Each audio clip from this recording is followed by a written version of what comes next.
Hello अस्सलाम वालेकुम, मैं हूं अज़ीम और ये है अज़ीम का यूरोप में कोलैब कर रहा हूं अपने भाई के साथ जो है पाकिस्तान में। अस्सलाम वालेकुम, मैं हूँ आमिर शाहिद, पाकिस्तान लाहौर से। इस ब्लॉग के अंदर हम करेंगे देसी चाय और यूरोपियन जो जिसको हम इंग्लिश टी भी कहते हैं उसका थोड़ा सा कोलैब, थोड़ी सी सिनेमैटिक शॉट्स।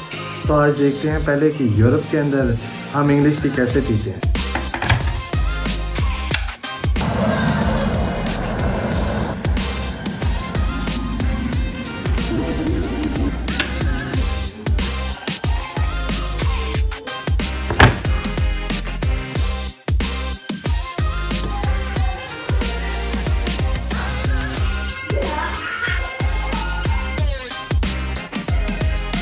ये इंग्लिश टी के अंदर मैंने यूज़ की थी लिप्टन। आमतौर पे हम लंदन से इंपोर्ट करवाते हैं, पीजी टिप्स वो भी होती हैं। आपने यूरोप की तो चाय देख ली, अब आपको हम पाकिस्तान लाहौर की कड़क चाय दिखाते हैं। चले।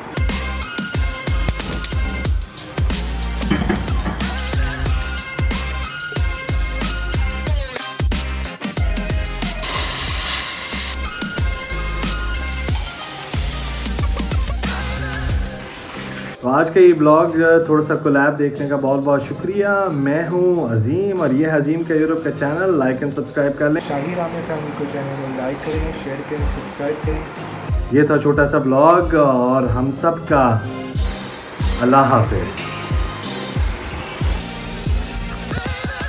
मज़ेदार।